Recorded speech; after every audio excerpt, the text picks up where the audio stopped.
میرے نبی پاک صلی اللہ تعالیٰ علیہ وآلہ وسلم نے ارشاد فرمایا کہ اللہ کے ہر نبی کو ستایا گیا ہے۔ فرمایا میں اللہ کا آخری نبی ہوں، محبوب ہوں، مجھے سب سے زیادہ ستایا کہ اپنے ذہن میں ایک بات بٹھائیں کہ زندگی میں تکلیف آئے گی۔ اپنے ذہن کے اندر اس بات کو جگہ دیں کہ آزمائشیں ہر لمحہ ہیں، ہر گھڑی ہیں، ہر موقع پہ ذہن بنا دیں۔ ہمارا ذہن یہ بن گیا ہے کہ کسی نہ کسی طریقے سے سوکھ تلاش کر لیں۔ میں یہ چاہتا ہوں کہ میری مرضی کے مطابق سارے کام ہوں، پھر جو کام میری مرضی کے خلاف ہو جاتا ہے مجھے وہ تکلیف دیتا ہے۔ حالانکہ اگر بندہ سیکھ جائے کہ مرضی میری نہیں چلے گی، مرضی رب رسول کی چلے گی، جب وہ سیکھ جائے نا تو بعض تکلیفیں بھی اسے مزہ دیتی، بعض آزمائشیں بھی اسے مزہ دیتی، بعض اوقات اگر کہیں کو چیز کڑوی بھی آ جائے نا تو بھی فائدہ دے جاتی۔ قرآن مجید میں متعدد مقامات پر آزمائش کا ذکر ہے، متعدد مقامات پہ اللہ کے امتحان کا ذکر ہے، متعدد مقامات پہ کہا گیا کہ تمہیں آزمایا جائے گا۔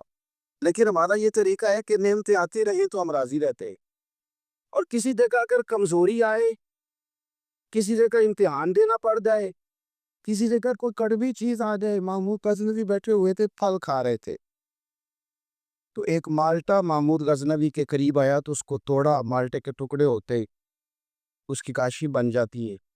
ایک ٹکڑا اس نے نا کھانے سے پہلے ایاز کو دیا، ایاز فٹافٹ کھا گیا۔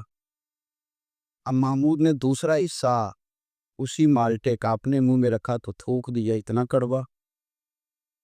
پھر پلٹ کے نظر ڈالی ایاز پہ تو کہنے لگے یار تو عجیب آدمی، اتنا کڑوا تھا تو نے بتایا ہی نہیں، کٹ کٹ کر کے تو کھا گیا۔ تو اس نے جو بات کی نا جواب میں، وہ سمجھانے لائق ہے، وہ سمجھنے لائق ہے، وہ غور کرنے کی بات ہے کہ اس طرح بھی ہوتا ہے۔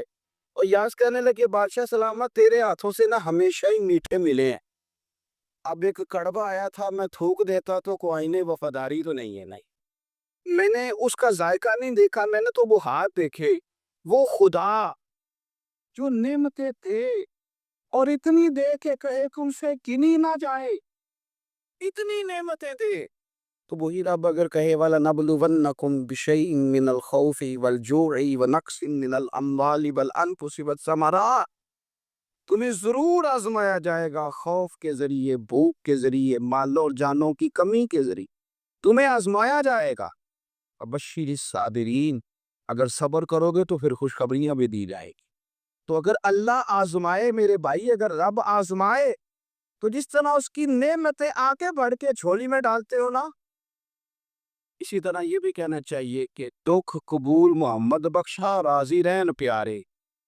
امام علی مقام نے میدان کربلا میں ہمیں بتایا ہے کہ مجھے رب نے اعزاز یہ دیا تھا کہ رسول پاک کا نواسہ بنا ہے۔ لوگوں میری شان یہ ہے کہ میں مولا علی کا لخت جگر ہوں، میرا مقام یہ ہے کہ میں نے سیدہ طیبہ طاہرہ حضرت فاطمہ الزہرا کا دودھ پیا ہے، میرا مرتبہ یہ ہے کہ میں جنتی جوانوں کا سردار ہوں، یہ خدا نے نعمتیں فرمائی ہے۔ اور پھر خدا نے کہا حسین آنا میدان کربلا میں آ کے امتحان بھی دے۔ تو امام علی مقام کی زندگی ہمیں سبق دیتی ہے کہ اگر ساری نعمتیں، ساری عزتیں، ساری سعادتیں تیرا مقدر ہے تو امتحان دینا پڑ جائے تو پھر بھی تجھے خوشی خوشی امتحان دینا ہے۔ اور کس طرح دینا ہے کہ علی اصغر سے لے کر علی اکبر تک، اور جناب قاسم بن حسن سے لے کر حضرت عباس تک، اگر سارا گلشن بھی امتحان میں پیش کرنا پڑے تو پیش کر دینا ہے، اور پیغام یہی دینا ہے کہ دکھ قبول محمد بخشا، بس راضی رہن پیارے۔ صوفیاء کے اندر کچھ لوگ ایسے ہیں جن کو ملامتی کہا جاتا ہے، وَلَا يَخَافُونَ لَوْمَةَ لَائِمٍ، وہ کسی ملامت کرنے والے کی ملامت کی پرواہ نہیں کرتے۔ ذالک فضل اللہ یؤتیہ من یشاء، اللہ کا یہ فضل ہے، رب جسے چاہے عطا کرے۔ حضرت ذوالنون مصری داتا صاحب فرماتے ہیں کہ کمال آدمی تھے، لیکن انہوں نے نہ راہ آزمائش اختیار کی، رستہ اس طرح کا اختیار کیا کہ جس میں لوگ انہیں برے کہتے تھے، وہ فیمس نہیں ہو سکے، ہر گلی ہر کونے ہر جگہ ان کی تعریف نہیں ہو سکی، کچھ تعریف نہیں ہو سکی، کچھ اپنوں نے قدر بھی نہیں پہچانی۔ اہل مصر نے ان کے ساتھ کوئی اچھا رویہ اختیار نہیں کیا۔ ہوتا ہی ہے کہ جب لوگ اپنے مزاج کو غالب کر لیتے ہیں ہر چیز پر اور کہتے ہیں جو میں کہہ رہا ہوں، جو میں سوچ رہا ہوں وہی حق ہے، اسی پر ساری دنیا آ جائے، تو بہت ساری جگہوں پہ نا وہ اپنے گمان کے مطابق چیزوں کو تباہ کر بیٹھتے ہیں، اور بہت سارے صالحین کے بارے میں، بہت سارے متقی لوگوں کے بارے میں بدگمانیاں پیدا کرتے ہیں، اور تربیت اپنی رک جاتی ہے، خیر سے دور ہٹ جاتے ہیں۔ حضرت ذوالنون مصری رحمۃ اللہ علیہ کے ساتھ بھی ان کے اپنے شہر کے لوگ، ان کے اپنے ارد گرد کے لوگوں نے ان کے ساتھ کو اچھا سلوک بھی کیا۔ زندگی بھر کسی شخص نے بھی کوئی اس طرح کا رویہ ان کے ساتھ نہیں رکھا۔ ہاں، عقیدت مند لوگ تھے، محبت کرنے والے بھی تھے، لیکن اکثریت ان لوگوں کی تھی کہ جو ان کی طرف جب بھی نظر اٹھاتے تھے تنقید کی اٹھاتے تھے، طنز کی اٹھاتے تھے۔ داتا صاحب رحمۃ اللہ علیہ فرماتے ہیں کہ عقدہ تو اس وقت کھلا، راز تو اس وقت فاش ہوا، بات تو اس وقت لوگوں کے سامنے آئی جب ان کا انتقال ہوا، تو ان کی پیشانی پہ لکھا تھا یہ اللہ کا دوست ہے اور اس نے رب کی محبت میں وفات پائی ہے۔ اور فرماتے ہیں مصر کے لوگوں کی آنکھیں تب کھلی کہ جب ان کا جنازہ دھوپ میں اٹھایا گیا تو فرشتوں نے آ کے جنازے پہ سایہ کر لیا۔ اس وقت لوگوں کو پتا چلا یہ تو دو باتیں تھی۔ داتا صاحب کہتے لوگوں کو پتا تیسری بات کیا ہو گئی؟ جس دن ہمیں ذوالنون مصری کا وصال ہوا، 70 لوگ اس کے پاک کی زیارت، اور ہر بندے کو خواب میں آ کے اللہ کے بابو سے فرمایا آیا اس لیے کہ ذوالنون مصری کا انتقال ہو گیا اور میں نے ان کا استقبال کر ان کو آگے بڑھ کے خدا کے کرم کی خوشخبری سنانی ہے۔ رسول کائنات میرے مرنے پہ عرص و شور مچ جائے گا، دیکھو گے کہنے الوداع سرکار خود تشریف لائیں گے۔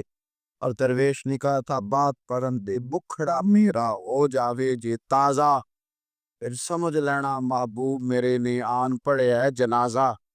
او بھائی یاد رکھیے گا، بہت سارے لوگ ایسے ہوتے ہیں کہ جن کی لوگ اس طرح قدر نہیں کرتے جتنے کہ وہ قیمتی ہوتے ہیں، لیکن یاد رکھیں ان لوگوں کو بھی یہ سمجھنا چاہیے، اس مثال سے ان کو بھی اپنی ذہن سازی کرنی چاہیے کہ لوگوں سے قدر کرانا ویسے اتنا ضروری بھی نہیں، زیادہ ضروری تو یہی ہے نا کہ رب رسول کی نظر میں بندے کا کیا مقام ہے۔ اگر وہاں مقام ہے تو پھر لوگوں کی گڈ وک میں آنا کو زیادہ ضروری بھی نہیں، اگر وہاں پاس ہے تو بس پھر جے کر سائیں بسون کو ججیا تو پھر کیڑا مائدہ لال اجاڑ سکتا ہے۔ پر ضرورت کیا ہے اس قدر زیادہ پریشان ہونے کی؟ آپ کوئی بھی میڈیا کوئی بھی کھول لے جو اتنا زیادہ بدتمیز ہے نا، جو ہر بزرگ کے بارے میں بکبک کرے، جو ہر بندے کو برا کہے، جو ہر ایک کی پگڑی کھول کے رکھ دے، وہ زیادہ بڑا ہو جاتا ہے۔ زیادہ جو اس کو بھی گالی دے، اس کو بھی برا کہے، یہ معروف ہونے کے لیے، مشہور ہونے کے لیے، یہ بڑا بننے کے لیے لوگ یہ کام کرتے ہیں، بڑا بننے کی ایسے ایسے۔ اور میری قوم بڑی منفرد ہے، کبھی کبھی تھوڑا بہت سفر کرتے ہیں تو لوگ دکھاتے ہیں یہ بندہ یہ کہہ رہا ہے اس کا جواب دے، تو میں کہتا ہوں یار آپ نے تو ہمیں بڑا سستا سمجھ لیا، ہر بندے کا جواب دے، اس کی اوقات ہے اس کو جواب دیا جائے، ہر ایک کو جواب دارے کو تو جواب نہیں نہ دیا جا سکتا۔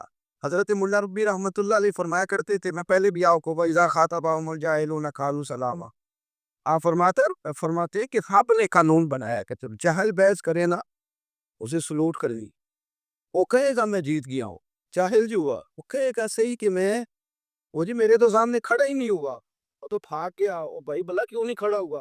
اس نے تجھے اس قابل ہی نہیں سمجھا کہ تیرے سامنے وہ قابل التفات ہی نہیں۔ تو میرے عزیز اتنا زیادہ الجھاؤ نہ پیدا کریں، ادب کرے، اکرام کرے، احترام کرے۔ کیا خوبصورت لفظ ہیں حدیث پاک کے، میرے رسول کریم علیہ السلام نے فرمایا میرا ادب کرو، مجھ سے پیار کرو اس لیے کہ میں اللہ کا رسول، اور فرمایا میرے صحابہ کی عزت کرو اس لیے کہ وہ میرے صحابہ ہیں، میرے صحابہ ہیں، میری وجہ سے میرے غلاموں کا اکرام کر۔ یہاں بحث ہوتی ہے، صحابہ کے بارے میں لوگ باتیں کرتے تو بڑی بڑی کھل کے باتیں کرتے اور بے لگام ہو کے تبصرے کرتے، کوئی پوچھنے والا نہیں۔ اور اہل بیت نبوت یار تو نے بہت بڑی جرت نہیں کی یہ بات کیا ہے کہ ذرا علی کو مولا بھی نہ کہنا. بہت بڑا سیانہ بندہ ہے. سنا بہت اونچی جگہ بیٹھ کے درس دیتا ہے. بڑی بڑی محترم جگہ. اور وہ کہتا ہے کہ چونکہ مولا کے کئی معنی تو کچھ جاہل بندے ایسے ہیں جو معنی بدل کے اور معنی میں لے لیں گے. لہذا حضرت علی کہو مولا نہ کہو. یعنی اسے بھی مولا نہ کہو جسے نبی پاک نے مولا کہا.